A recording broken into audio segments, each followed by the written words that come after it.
This is great news and a very commendable one by the governor of Abia State in the person of Dr. Allex Otti storming Sokoto State yesterday for a visit, an August visit to Nnamdi Kanu at the Sokoto prison or correctional center yesterday was indeed a very interesting one. Unless Otti, the governor, visit Nnamdi Kanu in Sokoto, assures of sustained efforts to ensure his freedom. This is coming from the performing governor of Abia State in the order of Dr. Sam Mbakwe, the Onunaka of Imo State, of Old Imo State governor, who has made a very remarkable achievement, indelible footprint in the sand of time for his love and passion for his people. His Excellency the Governor of Abia State, Dr. Allex Otti, visited early yesterday the leader of the indigenous people of Biafra, Ipob, Nnamdi Kanu, at the Sokoto Correctional Center, Sokoto State. It was a very glaring and exciting one for Nnamdi Kanu, who, though was not surprised of the visit, being that Allex Otti have replicated such in the past. The governor Otti, while discussing with Nnamdi Kanu during the visit, encouraged him to remain strong, assuring that the engagements he started over 2 years ago, while the IPOB leader has been aware of, has been intensified in spite of what happens. The governor enjoined Kanu to remain calm and strong, assuring that the issue will be resolved administratively and that he, Mazi Kanu, will regain his freedom. This is coming from Allex Otti, the people's governor of Abia State. Governor Otti expressed joy that the Sultan of Sokoto is on the same page, with him on the need for Kanu's freedom and de-escalation of tensions, and informed Mazi Kanu that the Sultan of Sokoto had, on a lighter note, told him that Kanu is now his subject. Well, that is quite, well, I wouldn't say controversial, but whatever be the case, as he rightly said, on a lighter note, and he was going to bind him, to give him the title of Fulani Caliphate. Well, an information that got Nnamdi Kanu, the leader of Ipob, laughing loudly. This would have trickled Nnamdi Kanu to laugh out loudly. This report is coming live and direct from Callwave TV, where we bring the Obenga reportage of events, keeping it real and exciting. Has been a passion and drive. Trust you're getting on well as the new months hit us today. We embrace another new month to every one of us, being the first day in the month of December 2025. Trust we are all getting on well.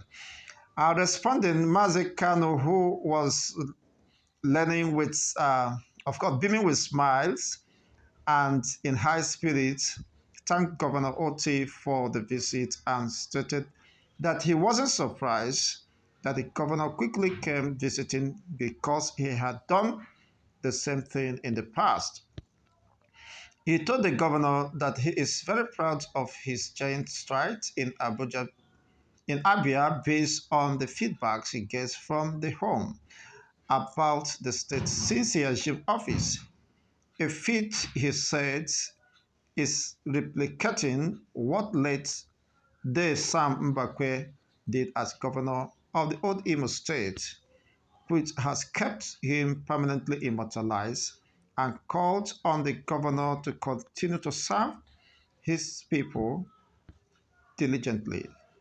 The Ipob leader Mazi Nnamdi Kanu told Governor Otti that he, Kanu, is only interested in good governance and anything that could better the lot of the people, and prayed God to continue to be with the governor and his team as they serve the people of the state.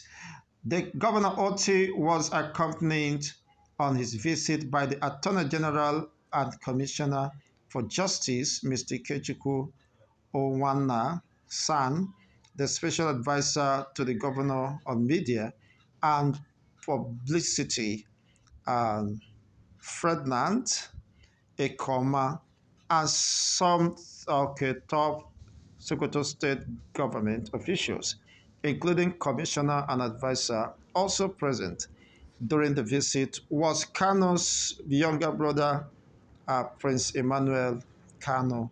This except was coined out from the special advisor to the governor's media and publicity uh, of course, article published. It is quite interesting, honestly. You can see clearly the solidarity Mazi Nnamdi Kanu have enjoyed. And despite what could be considered a travesty of justice, as far as, of course, the opinion of people continue to uh, detect the supposed sentence by justice on motor. So it is quite a very disturbing development where someone could be convicted without any written or established law guiding the position or the sentence of Mazi Nnamdi Kanu. He have expressed sound position, keeping the tempo and the spirit high. Mazi Nnamdi Kanu only represents the voice of justice, equity, the good for everyone, not just his people.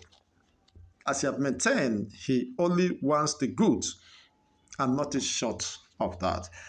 Well, some greedy and selfish politicians misunderstood him, not just because they are not aware what he represents, but the fact that their political or selfish interests might be jeopardized. You see, it is better they preserve their political interests at the expense of the masses who they have exploited over decades. But certainly that will not stand. Whether Mazi Nnamdi Kanu remains incarcerated or not, it has been registered in the heart of the Igbos that they are no longer part of Nigeria. And that does not mean that if you want to be part of Nigeria, nobody forces you because it's your right has been protected under the law, international laws, and the Nigerian constitution, the right of association, of freedom of association, and such will be upheld, regardless of whatever the governor may have discussed with Mazi Nnamdi Kanu and the rest of them, pushing his release. Mazi Nnamdi Kanu should not be convicted. If that is the basis to leave a scare on him as an ex-convict, on what purpose, on what ground? A man considered to have been in possession of microphone and a supposed or alleged transmitter. How does that translate to act of criminality, or even it's not even a civil matter, let alone discussing you are broadcasting and they say that how does that amount to terrorism? You see, which contravene the position of the law. If there is intention, there must be an action before such could be considered as an offense. It's not unfortunate. We do hope, whatever be the discussion that may have transpired, the rights of Mazi Nnamdi Kanu must be protected and the justice must be made to be served as the lead counsel to Mazi Nnamdi Kanu has to appeal court despite the whatever frustration or bureaucratic intention to frustrate him.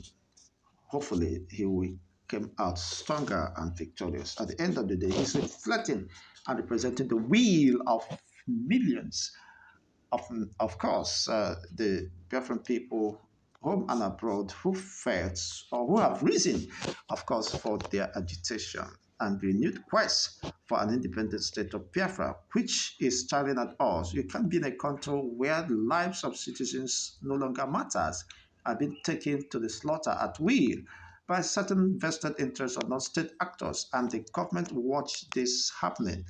with little or no resistance to tide, to turn the tide. It's rather unfortunate, and people could no longer continue to live in such denial of the realities. It is interesting moments. As you watch, don't forget to like, share, and subscribe. Turn on the notification button for more political discourse. Hello, everyone. Happy new month to every one of us, most especially those that are born in the month of December. It's a special month, the last month in the year 2025.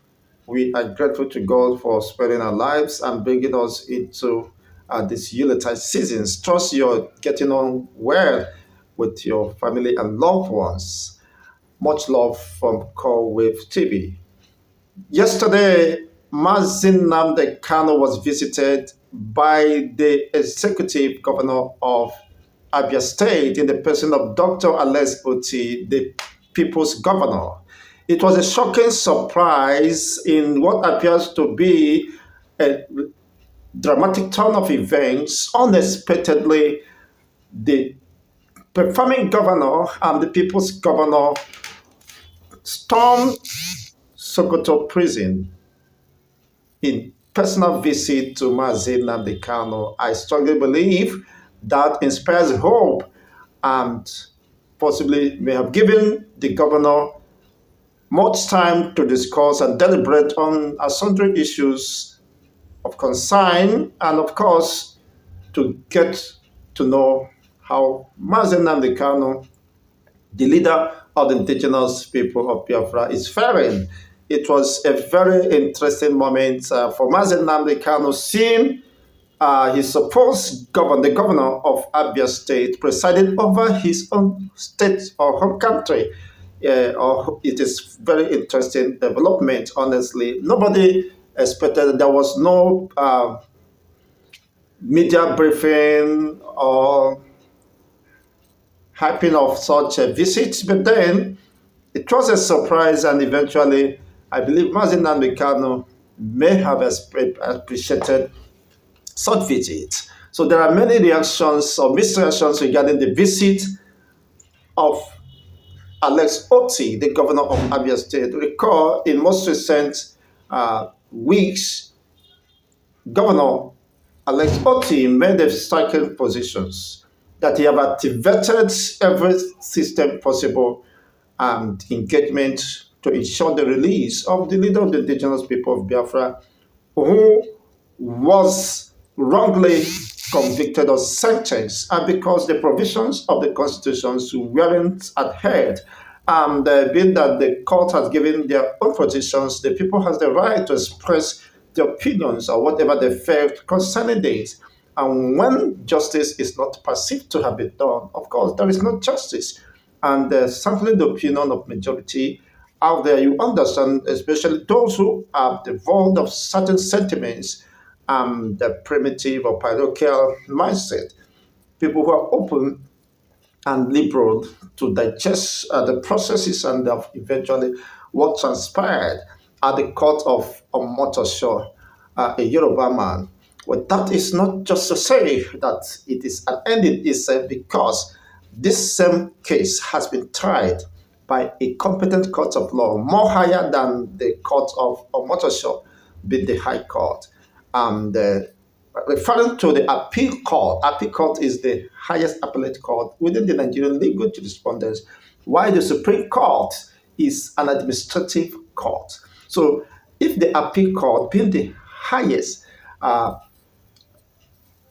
court, have given their verdict regarding this, setting aside all the count charges levied against Mazin Nnamdi Kanu, discharging and acquitting him, and giving a verdict, a position, which could be considered as a contempt of the court when the federal government failed to adhere to such court rulings and eventually flouted it. Mazin Nnamdi Kanu was still heard after pronouncement of verdict was ruled or given for more than 9 days by the federal government of Nigeria under the watch of Tinubu. It is rather unfortunate, whatever be the case, but the issue is very sacrosanct, very important. The visit of Allex Otti, for some, doesn't make any sense. What have they been doing prior to these times? Must they wait for much damage to have been done before they will be running in sympathy or trying to convince the people that they are with the people, whereas they are not, as Sowore has strongly alleged that the city governors was contacted during the protest arrangements for unconditional release of Mazen Nnamdi Kanu, but none of them showed concern and could respond to such call for whatever reasons best known to them. The same Sowore also revealed that their intention was to wrongly convict Mazen Nnamdi Kanu and eventually be pushing for pardon, for state pardon, in the sense that already they want that tag of ex-convict to be on an innocent man, a man presumed innocent, not just by mere assumption, by the appellate court of law within the Nigerian legal jurisprudence. This is not just by mere assumption. He was subjected to trial even when the government of Nigeria has lost the right to try him based on the jurisdictional uh, competence, validity of the trial or the allegation levied against him, and contravening the right of Mazen Nnamdi Kanu to fair hearing and his extraordinary rendition was a gross violation of international laws and treaties, and Nigeria can benefit from these flagrant violations of the international treaties and conventions bordering on extraordinary rendition. And unfortunately, the court of Omotosho denied the evidence and the reality of this, waiving it as a mere occurrence and without any legal implications or consequences is sort of unfortunate. From that point of view, I clearly understood that whatever Omotosho may have given as his ruling or what is immaterial, is inconsequential, and will not stand the test of time, just as Mazen Nnamdi Kanu said before he was let out of the courtroom, that whatever judgment or whatever that may be given in this court of Omotosho is baseless and fraudulent. That is the position of Mazen Nnamdi Kanu even before such judgment was made. Let it be on record that whatever verdict that will be given in by Omotosho based on the proceedings and the prevailing circumstances is biased. He said it very clear. You are biased because you deny me my right of defense and my right to written final address is a pure conspiracy to subvert the course of justice, and this nobody could deny. Putting it to Omotosho, what section of the law or permits you or give you the right to infringe, to silence my voice, and to deny me the right of defense and tendering my final written address, just as the prosecuting counsels were also given the same rights, of course, to present and tender their final written address. So why should you be so biased and not being considerate or biased to the point that it is visible before all assembly? I mean, that is not fair, and there is no justification for doing that. Does Mazen Nnamdi Kanu deserve the right to be heard? Of course, he did. And you can make your judgments or pass judgment without hearing from the defending counsel or the defendant. It is rather being prejudicial, or you are sided, just as Mazen Nnamdi Kanu said. You are just behaving like a prosecuting counsel and not a judge who's supposed to be unbiased, but that is not the case. Now, the visit to Mazen Nnamdi Kanu in Sokoto, there have been several visits, some who might not possibly be made known to the public, just as one of the Reverend Fathers or Reverend or Pastor clergymen visited him, and his one-on-one attete and deliberation with Mazen Nnamdi can reveal a lot. He believed in the cause of Mazen Nnamdi Kanu and argued, why should someone who has the mind of ensuring equitable distribution and coexistence among respective ethnic nationality be incarcerated in the prison? He never deserved to be there. And that is just the truth. Anyone who conspired to subject Mazen Nnamdi to such level of cruelty is anti-people, is anti-humanity, and such person is driven by his personal interest, just as the likes of Ozokalo is parading himself and making some unguided statement. You begin to ask, is this man really an elder statesman? I mean, did he understood the implication of his assertions sometimes? If when he's called, just as the IPOB have dared him to give evidence of the alleged claim that over 30,000 people were killed as a result of the activities of Mazen Nnamdi Kanu. This is a man who said he will not speak anything about that until court have given their rulings. It's not unfortunate that the likes of us Jews of Carlo, of course, they understood their relevance and before the people, whether they are loved or they are relevant about in the eastern region where they come from. Of course, a sample opinion of the masses, they will tell you who they are, not just what they claim to be.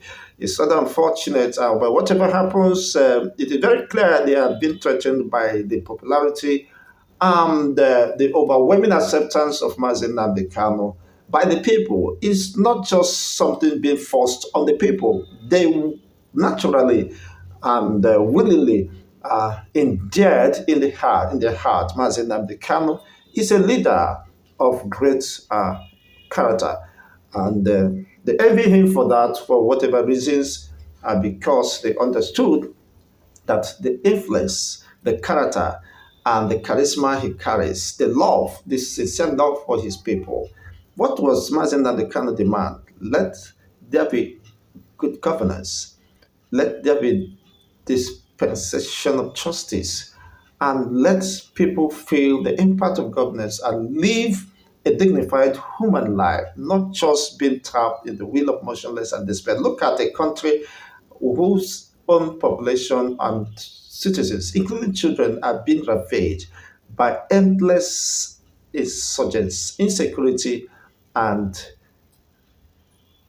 terrorism. People are being terrorized in a supposed country that claim to be a sovereign state. It's rather unfortunate. What is that sovereign about?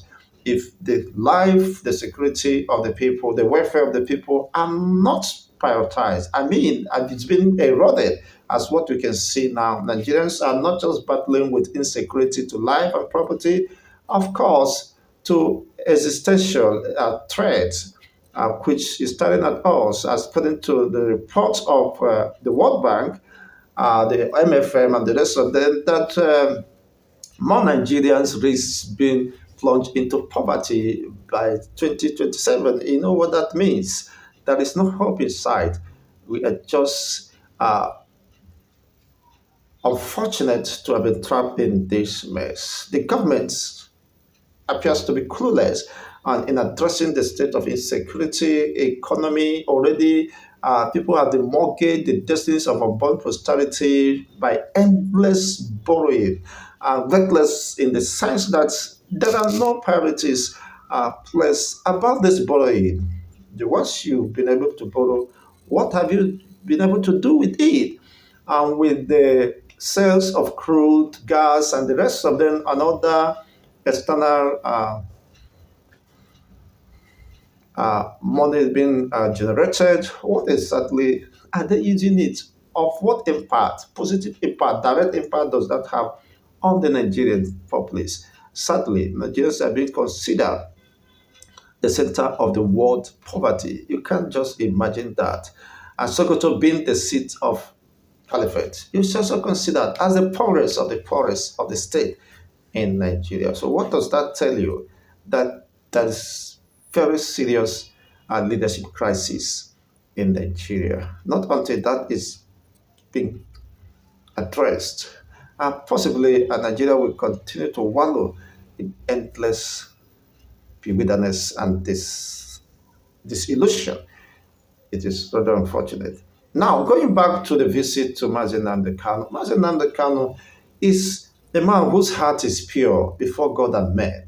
When you follow his antecedents, and even at the initial stage, he was just asking, build airports, build seaports, create jobs, create that job security, enabling environment for people to maximize their potentials. You can't be indirectly silencing a people through systematic and policy implementations and the rest of them, thinking that this a region of the country, supposedly one Nigeria, is threatened by whatever. Is rather unfortunate. Honestly, each people region should be given the right to maximize their potentials and towards development and enhancements of humanity.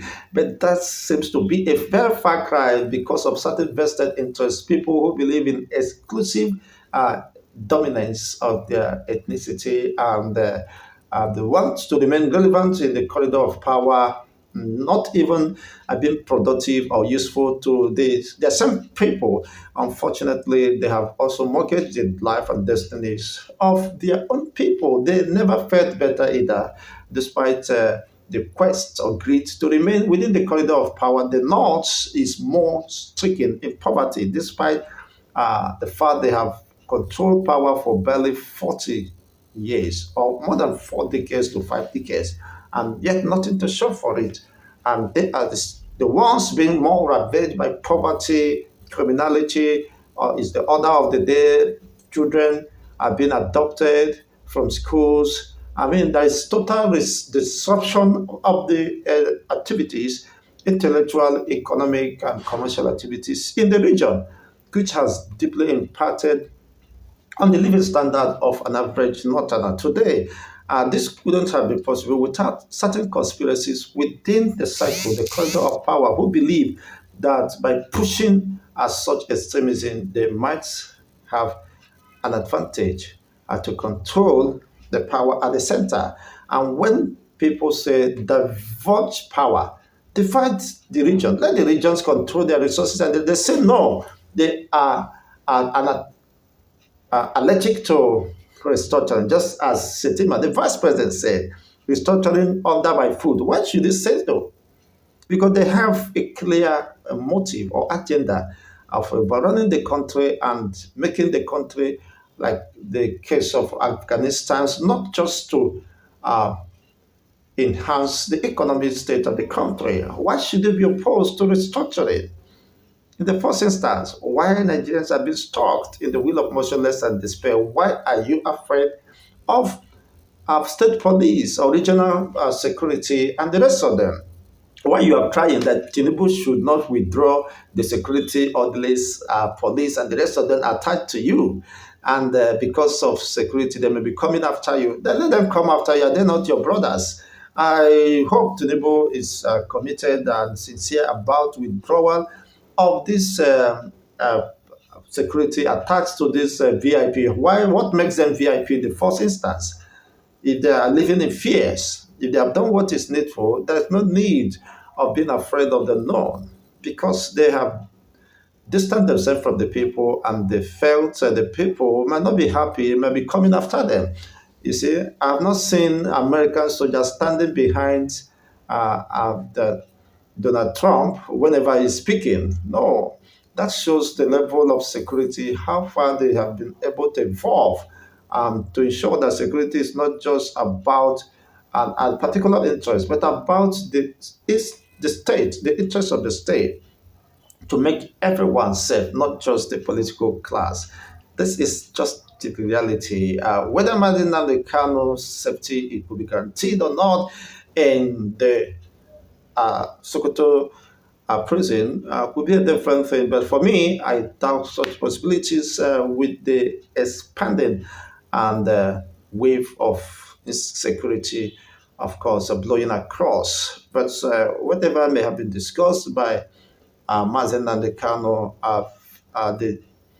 with the governor on visits, where it may not be privy to the public, but we do hope that the governor might not be acting the script of the Eastern colleagues or Eastern governors and the rest of them, possibly to subdue or to silence the voice of Mazen Khan or force him to accept in contradiction to his conscience and what is just and right. Let it not be that Allex Otti is on a mission, possibly to force Mazen Nnamdi Kanu to accept what is against his conscience and, of course, acceptable or his right of expression and determination of his own peace. Who would desire a country where the regions of this country are being ravaged, invaded, school children are being kidnapped, churches are being uh, attacked, the church processions are being rounded up and attacked. And unfortunately, I will blame the leaders of the church for this. They should be held responsible for any of their members who died or been attacked because you can't congregate the people, you can't bring the people together without making adequate provisions for their safety.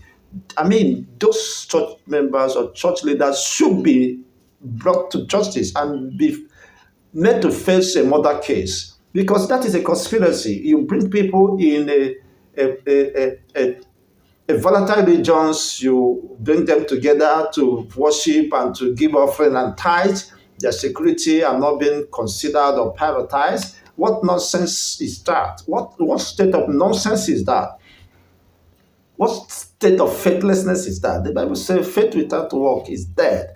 You can't live in that consciousness of the reality and we not want to make adequate provisions for the security of your people. I mean, it is high time we begin to hold these church leaders accountable and responsible for the deaths of their followers. It's not unfortunate.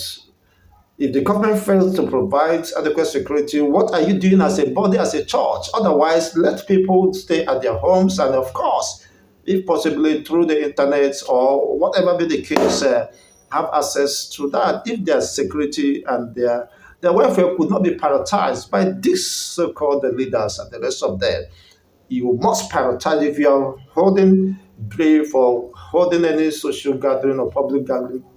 You must also plan for the adequate security of the people. Otherwise, you should be considered as an accomplice to whatever murder or invasion of those worship centers. That is just the case. Sadly, we are seeing this happening repeatedly. Rather than learning from what has happened in more recent times, these people are still, I don't just understand. I don't just understand.